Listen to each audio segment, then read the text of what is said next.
beginning with a scene that discovers any of the plot, I begin this play with a whisper. Oomph! Very new indeed.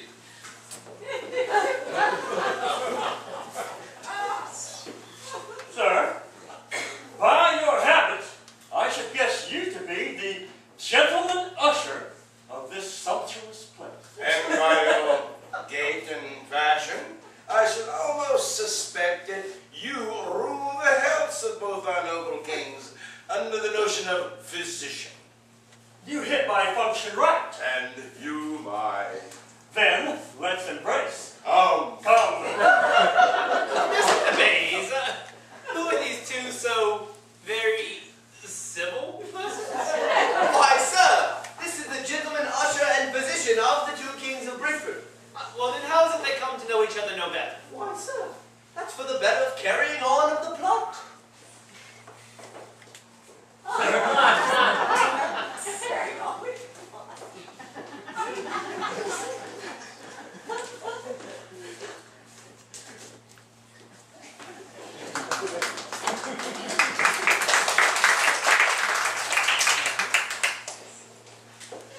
Sir, to conclude... What, before he begins? Why, you must perceive they have been going on for some time without. Where? In the green room? Why, yes, in the green room. Your friend here is rather dull, Mr. Johnson. No, speak on. Sir, to conclude, the place you fill has exacted the talents of wary pilot, and all these threatening storms, which, like pregnant clouds, hover over our heads, will, when they once are grasped, but by the eye of reason, melt into fruitful showers of blessings on the peak. Oh, pray, mark that allegory. Is not that good? Yes, the grasping of a storm with the eye is admirable. But yet some rumors great are stirring, and if Lorenzo should prove false, which none but the great gods can tell, you would then perhaps find that... And now he whispers. Alone, do you say? No. Attended with the noble... And the kid. Oh, he in gray? Yes, and at the head of... Pray, mark, gentlemen. Sir, most certain, 'twill in time appear. These are the reasons that have moved into it. First, he... Then the other whispers. Secondly, they... Once more. Thirdly, and lastly, both he and they... Now they both whisper. Now, gentlemen, tell me true and without flattery. Is this not a very unusual way to begin a play? In truth, Mr. Bays, I agree that it is, but I must ask, why two kings of the same place? Why, sir? Because it's new, and that's it I aim at. I despise all your Johnsons and Beaumonts who borrowed all they writ from nature, for I fetch it purely out of my own fancy. Pray, sir, why all this whispering? Why, sir, these are politicians. Matters of state must not be divulged.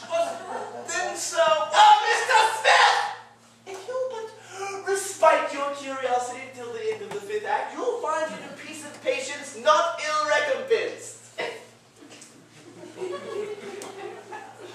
How dost thou like this, Frank? Is it not just as I told thee? I never did before this see anything in nature and all that, as Mr. Bays says, so foolish. But I could give some guess at what moved the thought to do it. But this, I confess, is beyond my reach. It is all alike. Mr. Wintersill has told me of this play already, and I assure you, you'll not see one scene here worth one farthing, or anything that is like the practice of this world. And then, when he gets to what he calls good language, it is just as I told me. Very fantastical, most abominably dull, and not one word to the purpose. It does surprise me, I'm sure, very much. Ah, but it won't do so for long. After thou hast seen a play or two that I will show thee, thou will be very accustomed to this new type of foppery. Pox on, why, there's no pleasure in him. He's too great a fool to be laughed at. Mr. Bays, you have done this scene admirably, and I I must say it is hard to pin a whisper well. Aye, sir. When you come to write yourself, you will find it just so. Ah, watch what you say, Mr. Mays. I assure you, Mr. Smith here has written a great many fine things already. Oh, what fancy! Why, sir, then tell me then, how do you do when you write? Faith, for the most part, I'm in pretty good health. Nay, sir, I mean, what do you do when you write? Why, I take pen, ink, and paper, and sit down. Ha! I write standing, that's one thing. And another, with what do you, prepare yourself? Prepare myself? What the devil does this fool mean? I'll tell you what I do. If I'm to write something familiar, like sonnets to the fair Armida, I make sure to make use of stewed prunes only. Now, if I have a grander design at hand, I make sure to take epiphysic and let blood, for my mind must be clear to let loose fiery flights of fancy and all that. In fine, I take care of the pensive part. In fine, you must purge the belly.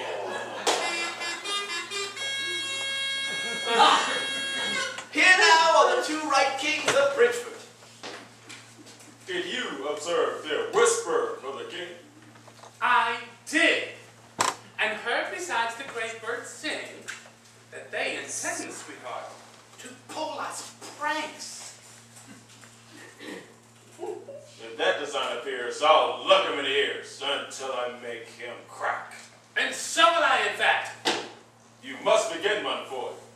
Sweet sir, pardonnez moi. You see now, I make them both speak French to show their breeding. Yes, it is extraordinarily fine. Then, in spite of fate, will thus combined stand, and like true brothers, still walk hand in hand. A very majestic scene indeed, Mr. Bays. Pray, Mr. Bates, how come these two kings to know of this whisper? For as I remember it, they were not present at it. A very astute observation, sir. And I must tell you, it is not my fault, but the actor's fault! For you see, gentlemen, they should have poked their heads in just as the others were off! Yes, sir, that indeed would have done it. Aye, sir. Now, enter Prince Prettyman, who has just fallen asleep making love to his mistress, which, as you know, is a grand intrigue written in a late play by a knight.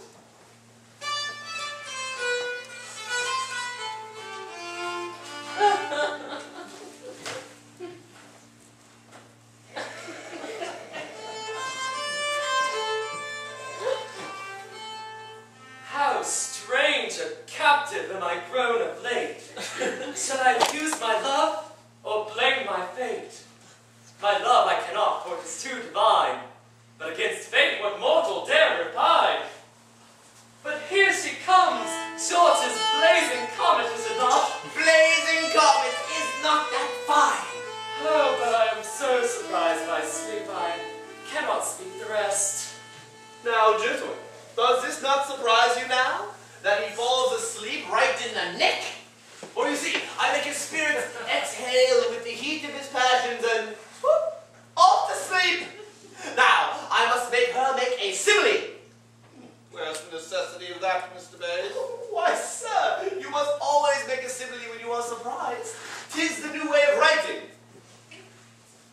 As some tall pine, which we on Etna find to have stood the rage of many a boisterous wind.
having an amour. I'm afraid you seem quite sad, for I must admit, when I wrote it, I wept myself. No, truly, sir, my spirits are indeed exhaled, but I'm likely to fall asleep. It is resolved. That's all. But pray, Mr. Bayes, may one be so bold as to ask you a question now, and do not get angry? Why, certainly, sir. You may ask what you will. You do not know me if you ask now. What is it that this fair prince has resolved in sleep? Why, that is a fair enough question posed by someone who does not understand this new way of writing. But you see, he keeps his intrigo, or intrigue, a secret before the very last scene before the dance. But now, do you mark me a... What? Begin the play and end it without ever opening the plot at all? Why, yes, sir. That's very plain and true. Again? Although I would like to open up that plot indeed. Yes, that's quite enough plot for now. Let's keep this moving along. Thank you. Now, indeed, this next scene is a scene of business between two sober governing persons, and I think you two gentlemen will find it not ill-argued. Sir, let's state the matter of fact and lay our heads together. Right. Lay our heads together. I love to be merry sometimes, but when a knotty point come, I lay my head close to it, with a snuff box in my hand. Then I drive it away at fate. I do just so gad always. The grand question is whether they heard us whisper, which I divide justly. Yes, it must be divided so indeed. That's very complacent, Mr. Bayes, to be of another man's opinion before he knows what it is. Why, sir, I bring in none here but well-bred persons. I divided the question into when they heard, what they heard, and whether they heard or no. Admirably divided, I assure you. As to the when, you say just now, so that is answered. As for what? Why, what answers itself. For what could they hear but what we talked of? So that naturally and of necessity we come to the last question, whether they heard or no. This is a very wise scene, Mr. Bayes. Aye, sir. Like I said, they are indeed both politicians. Pray then to proceed, and let me ask it to you. No, you'll answer better. Pray let me ask you that question. Your will must be a law. Come then, what is it I must ask? This politician, I perceive, Mr. Bayes, is somewhat a short memory. You must ask me whether they heard us whisper. Well, I do so. Say it then. Why, this is the bravest work that ever I saw. It's my thought. Did they hear us whisper? Truly, I can't tell. There's much to be said on the word whisper. To whisper in Latin is susurrai, which is as much to say to speak softly. If they so heard us speak softly, they heard us whisper. Then comes the quomodo, the how. How did they hear us whisper? As to that, there are two ways. The one by chance or accident. The other on purpose. This is with design to hear us whisper. Nay, if they heard us that way, I'll never give them laxative more. Nor shall I have more kister oil for talk. Pay attention to this, sirs, for a very great deal depends on it later in the play. I suppose that's why you brought in this scene, Mr. Bayes. Partly it was, but I also was not unwilling to show the world the way of true men to speak of business. If they heard us whisper, they'll turn us out and nobody will take us. Not for politicians, I dare answer for it. Let's then no more ourselves in vain bemoan. We are not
long designed to do it prior.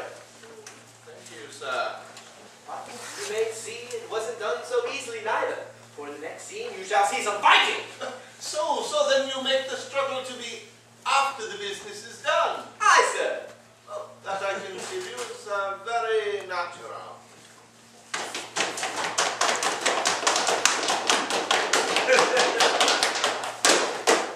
Stand to nose there! Friend. What, friend? A friend to the house? Fool!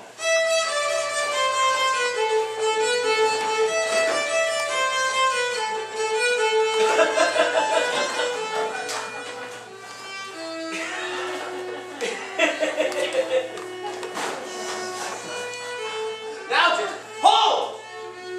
Stop! Hold! Stop that! Now, gentlemen, you will now see an odd surprise. Do you see these dead men you see presently? Well, upon the note I have made to be F fa ut flat, they shall all rise up and fall a dancing. Do you hear that, dead men? F fa ut flat, rise up and fall a dancing. Now, play on, play, go, go, go, now, now, now, yes.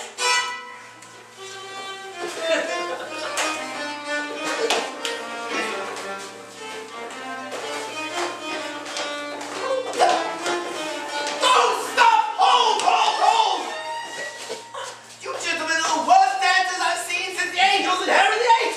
No rhythm, no form, no time, no nothing. Why, sir, 'tis impossible to do anything in time to this tune. Oh, Lord! Oh, Mr. Ivory! Impossible! Why, I'll have you know, I spent 2 whole nights adapting this and adapting it to the business. Now, mark, gentlemen. Here, I am dead. Now, upon the note F for U flat, play!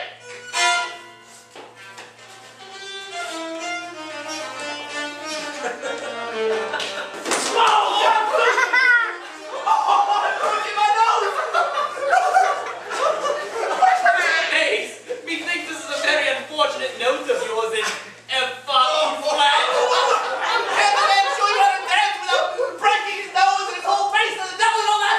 I'm sorry, could you lead me to a sheet of wet brown paper? No, sir, I don't usually carry any about. Sir, I'll go get you something present. I'll go with you. Remember, men, dance like horsemen, like horsemen. Like horsemen, what a pledge is that thing? The devil!